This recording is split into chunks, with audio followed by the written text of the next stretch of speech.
What's up, Prizefight fans? I'm Brian Tong, and this is an epic battle between two of the biggest boys in the smartphone world. It's a Prizefight punch-out between Samsung's Galaxy S3 on T-Mobile and HTC's One X on AT&T.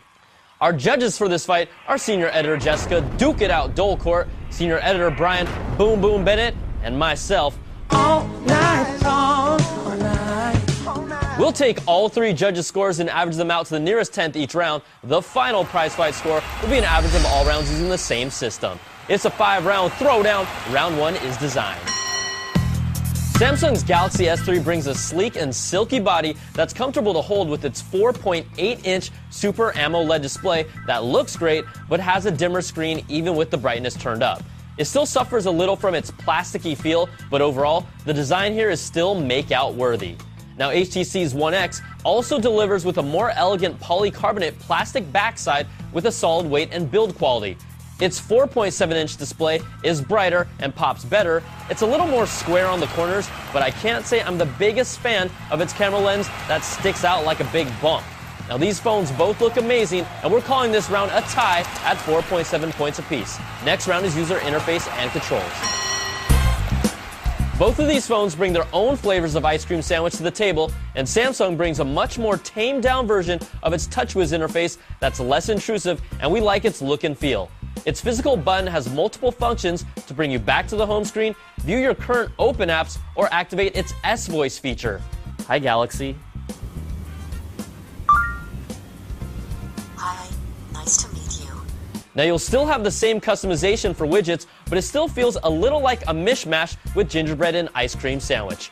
Now, HTC's Sense UI has always been one of our favorites, and they do it again with the One X. It's real clean and simple to use. I love the quick access UI for adding widgets to your home screen. It doesn't hide Android's ice cream sandwich, and they tone down the animations from previous versions.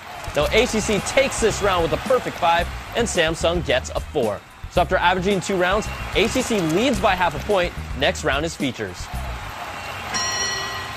Both phones are loaded with 4G LTE connectivity, Wi-Fi, Bluetooth, and the same dual-core 1.5 GHz Snapdragon S4 processor. But the S3 is what I call a feature freak of nature with its memory expansion slot, a replaceable battery because there are plenty of you who still love that, and it comes with 2 gigs of RAM, which is twice as much as the other guy for the same price.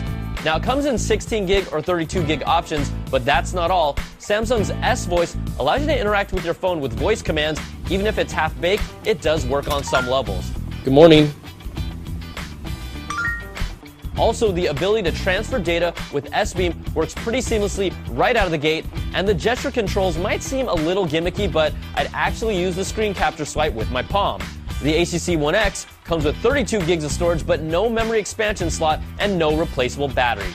Its differentiating feature is its Beats technology that enhances your music when you plug in a headphone set or speaker that enhances the bass and audio quality. Now, it's still an excellent phone, but it just can't compete with all the extra bells and whistles from Samsung. The Galaxy S3 takes this round with a perfect 5, and the One X gets a 3.7. Next round is web browsing and multimedia. These phones feature massive displays that make web browsing with flash support and multimedia look great. Browsing speeds will depend on the carrier, but neither phone had a real poor experience. Now, both phones bring 8-megapixel cameras with 1080p video capture, but the Galaxy S3 took better pictures with slightly richer colors and more detail overall by just a hair.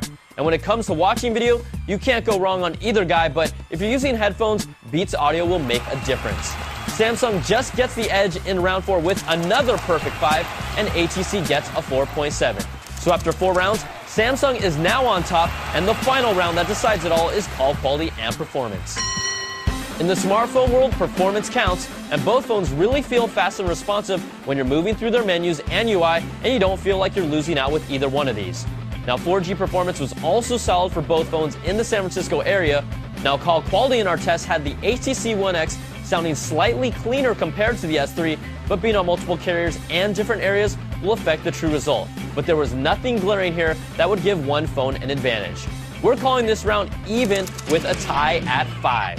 So let's average out all 5 rounds, and in a prize fight where HTC came out swinging, Samsung chipped away and fought back with 3 perfect rounds, and the Samsung Galaxy S3 takes this battle 4.7 to 4.6 and is your prize fight winner.